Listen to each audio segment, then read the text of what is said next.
Hey guys, welcome back. It's Claytano. Thanks so much for tuning in as always. And today's video is going to be about the top 5 free-to-play monsters in Summoner's War Chronicles. Super excited about this one because it's all about the free-to-play. We're going to come out with a full tier list later on very soon, so make sure you guys subscribe so that way you don't miss out on that. But today is just the top 5 best free-to-play monsters right now. So keep in mind that this is right now. This could change later on down the road. If it does, I'll do an updated video. But right now, this is what people are using to be at the top of the ranks with free-to-play monsters. I'm going to go over the runes, what situations to use them in, what makes them the best, and what actually makes them better than a lot of the Nat 5s that are in the game currently. So to get right into it, since yesterday's video was a little bit long, we'll keep this short and sweet today, starting off with Chloe being one of the best 5 free-to-play monsters right now as it stands. The reason why she's free-to-play is because you can actually pick her from your selective summons as one of the 4-star tickets that you get, and then you can pick her again to get her to Awakening plus 10 from your second selective 4-star summon. If you didn't use her from that, hopefully you get her from a drop because she's very, very useful in multiple situations. Let's go over your skills first.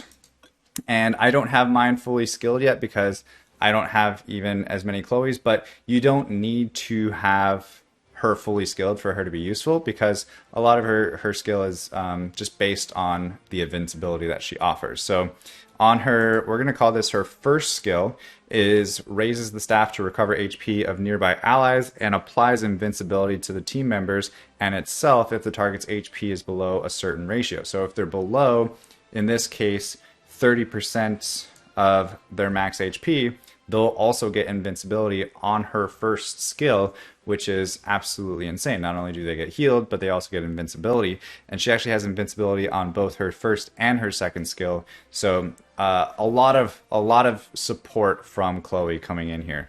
Also, if you fully skill her, she'll actually do 41.6% of her max HP as a heal, which is absolutely nuts. You're basically healing yourself, your entire team, for half their HP, and then also adding a 8-second invincibility buff. So her first skill is almost better than her second skill in certain situations. So her second skill just applies invincibility to nearby allies, but if they're already invincible, say you apply invincibility from here or you apply invincibility from here, either way, if they're already invincible, they actually remove it. The skill removes their harmful effects if they're already invincible. It's kind of weird because, like, in very rare situations would you actually want to apply more invincibility after they're already invincible, but right before it kind of fades off, maybe give them a nice cleanse if you want to keep that invincibility chained throughout the entire battle, right? So it's really good though. Fully skilled, you get invincibility for 6 seconds. Again, even without it, you get 4-second invincibility. Even without this, you get 23.1% max HP, which is still super, super helpful and useful in a lot of situations, especially if you're in Orbia, you're doing damage and you need some support. Chloe's great for that scenario. As far as runes are concerned, you're typically going to want to build her with full HP. I have her on a little bit of a weird set right now, so I'll actually just switch that over to this set. But essentially, you can use Foresight, you can use Endure, but you want to have HP on all of her 2, 4, and 6 slot runes, HP percentage if you can. You can also use these energy runes to give her even more HP percentage based on the bonus. Evasion, I've noticed in this game, is really good, and that's the Foresight runes here, Evasion. And also Resistance is good, so that way she doesn't get like stunned and stuff like that. So really good unit. A lot of the top players are using her right now because she's a 4-star unit that's easier to get fully skilled up. That's one of the biggest things to increase your power is skill ups, because you can see they're just absolutely insane, the amount of benefit that they give to your character. So Chloe, first up on the list.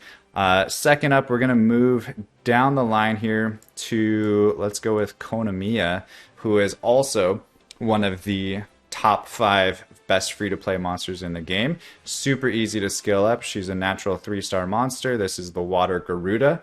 And as far as her skills, she has her first skill, Spreads its wings to decrease the skill cooldown of team members, excluding itself.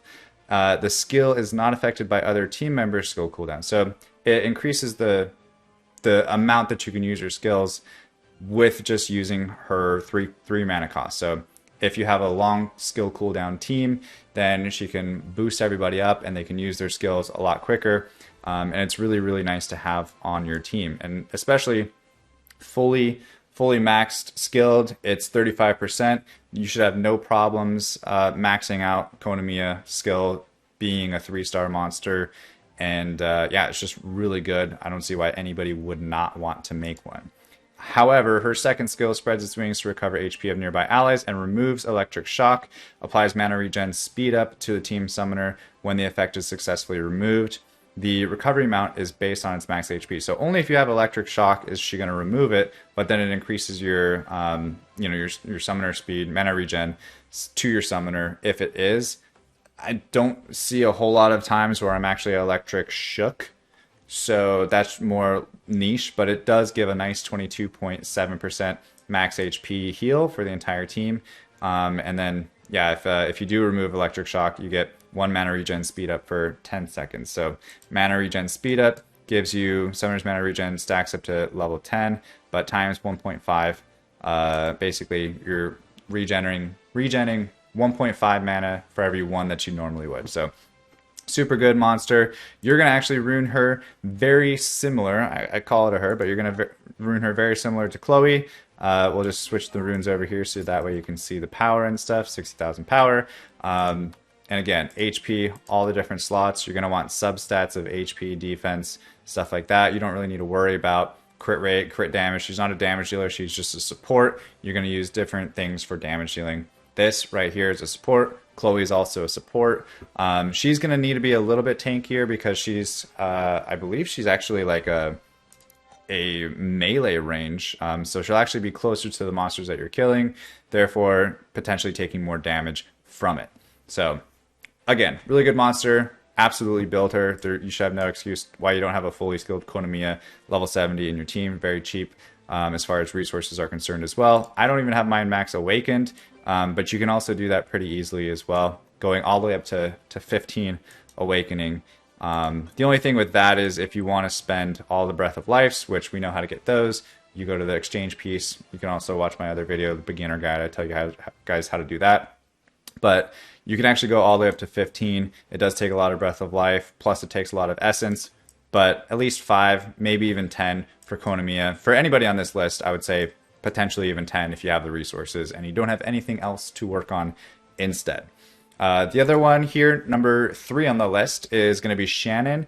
I'm sure you guys have all heard about Shannon, but if not, I'll reiterate it. She's an amazing unit, and she has a really, really low cooldown on her third skill, and you can actually like stack this so many times. Like I've had times where I've gotten up to 8 attack buffs from just using pep talk over and over and over and over again, which is awesome. Like I would definitely recommend it. So anyway, just to go into her skills real quick here, we have creates an explosion to attack enemies within the area and applies attack down, which is always useful for bossing and anything really in the game. Attack down is super helpful. Additionally, applies defense down if the attack only hits 1 enemy. So if she's only attacking 1 enemy, bosses, defense down, attack down, you really can't get any better than that. 572.3% of attack as damage, which is nuts. Of course, that's fully skilled. Level 1 attack down for 10 seconds. And then you get 20 seconds. Again, it's a 20-second attack down, but it's a 24-second cooldown. And you guys can kind of see what if you pair it with Konomia, for example, you lower your skill cooldown, you continuously use her weaken or pep talk. You can have a ton of stacks of all these different things as far as debuffs and buffs. Again, she's another support unit, so keep that in mind. You're still going to want some type of damage, whether your main character is your damage or you have another monster in your team that's doing the damage for you. We'll get into damage dealers here in a second. So her pep talk attacks up, applies attack up and defense up to nearby allies, and increases the attack down level and defense down level by 1 each. So if you have attack up, attack down and defense down, she'll actually remove that and put on attack up and defense up. So it's literally, there's so much utility in this one little unit. Again, very easy to skill up, really good in almost every situation. I use her even though I have all these different Nat 5s, I still use these Nat 4s or Nat 3s that I'm going over in today's video. So super useful. You have no excuse not to have her either. All right, next up on the list is actually a monster that I don't have built for different reasons, and I'll explain them to you guys as well. But the other monster here is Isabella. And if I can find her, yep, she's right here. So Isabella is the Fire Fairy, and she is a damage dealer. She's going to be the one that you want to use like attack damage runes on and stuff like that. But for me, I'm Orbia, so I, for one, am attack, and I also have a lot of Nat 5 attack damagers. I'm using particularly Tessarian, which I think is just a different, potentially better version than Isabella for being a Nat 5. But for her being a Nat 3, it's really easy to skill her up as well. Again, you have no excuse not to skill her up because she's a Nat 3, easy to get, easy to fully skill.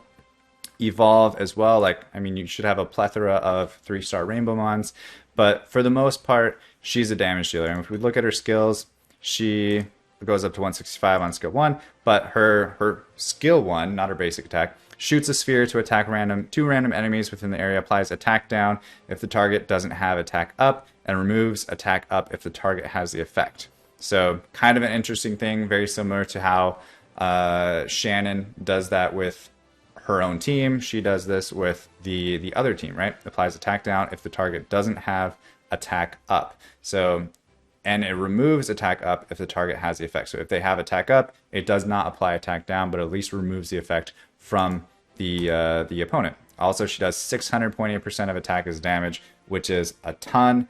And she does attack down for 20 seconds at fully skill. Her second skill, Raining Arrows, shoots arrows to the sky, which then rain down to attack enemies within the area 4 times. Each hit has a certain chance to replace defense up with burn. So if you're fighting enemies that have defense up, particularly, let's say, Shannon's, say you're fighting somebody in arena, they have defense up, you bring Isabella, it removes the defense up, and it changes it out for burn. Fully skilled up, 60.2% of attack is damage, and then replaces defense up with burn at a 60% rate. So not a bad rate at fully skilled, and she's just good for damage. Again, anything you can fully skill, skills mean so much in this game. She's going to be very easy to get to high power, and I'll show you guys what I mean by that here in a second after we go over the last monster. So the last monster, for runes real quick on Isabella. You're going to want to do mostly attack damage. I'll put these runes on her for now so you guys can kind of see what I'm working with. But I have Swift Blade with attack speed, crit damage, and attack percent. You can use crit rate. You can use attack percent for your slot 4 as well if you don't have decent enough crit rate. I would say if you can't get at least over 50% crit rate for right now, I mean, it's pretty... Again, runes are kind of an issue for everybody. Still, we're farming. But if you can't get it over 50%, then I would say either use crit rate or use attack percent for her. That's how you're going to get your most bang for your buck. Also, all of your different substats are going to want to be in line with damage dealing. So crit rate, crit damage, attack speed, and attack percent. Yeah, so pretty straightforward for... Isabella. You can also switch out this attack speed for an attack percent slot 2 as well. Okay, now last but not least is I'm going to say Lynn. Again, I made a whole video on her of why she's the best bossing monster, so it doesn't make sense if I don't put her in this video as well. And she becomes available from a area quest. She becomes available from a Guard Journal monster story quest after you complete certain area quests. I don't know exactly which one, but it does come from either completing your campaign or your area quest. So just keep completing those, and she'll unlock at a certain point. I'll actually figure it out and post it down in a comment below so you guys can know exactly how to get the Lynn unlocked. Outside of that, she's just really good for bossing. All of her skills do damage based on the target's max HP and increase damage if the target is a boss. Same thing here. Fully skilled makes her really good. Max HP, again, increases the crit damage if the target is a boss. Amazing. Based on target's max HP to the enemy, and increases the damage if the target is a boss, but uses retreat shot, which kind of gets her out of harm's way, because that's good because her AI is not the greatest. But I would rune her the same way, very similarly to the Isabella that I just put the runes on. Very similar. Again, attack percent, crit damage, attack percent with high crit rate if you possibly can. If not, then go with a crit rate slot 4 right now, and a attack percent slot 2 if that's the case. So again, overall, just an amazing monster. A lot of people use them. If you go into the rankings in your server, you can also see kind of everything that's going on with monster power. Mine's a little low right now because obviously I have my runes all over the place, but you can see how these 5 units that we just went over today are used. At least one of them is used in every single comp. It's going to be very hard to find one that's not. We have Hype Boy. He's using a Water Frankenstein, though, which is another free-to-play monster, Nat 3. So he might be a Nat 4 in this game. I'm actually not sure. But yeah, so here we have Ginger, who has 2 of them. We have J-Babes, who has 1 of them. We have, Shannon, Konomia here. We have Shannon, Konomia, Shannon, Tion, which is like an honorable mention. Tion is also really good, but it's a light Nat 3, so I didn't put it in here. Another honorable mention would be Shumar, which is the dark Hellhound. Another honorable mention I would say is Vanessa, if you want to pay $10. I wouldn't necessarily call that free to play, but $10 is like, it's worth it if you have $10 to spend. But yeah, you can see there's a pattern here, and there's a reason why. Actually, number 7 uses 3 of them. He uses Shannon, Konomia, and Isabella, and it just goes down the line here. So as I said, for right now, this is really the best free-to-play, not even Nat 5s, but best free-to-play monsters in Summoners War Chronicles for the very moment. It's going to help your power tremendously. It's going to help your game tremendously. There's a reason why people are using these monsters, because they can fully skill them up. And the only reason why Gingerlicious is using... Well, I mean, Theomars is really good, but he also has a fully skilled up Theomars, which actually is the reason why he's put to the top. J-Babes, I know, has a fully skilled light vampire here, so that's also why he's at the top. They're both in my guild, thankfully, so that always helps. But anyway, that's going to be it for today, guys. Like I said, short and sweet.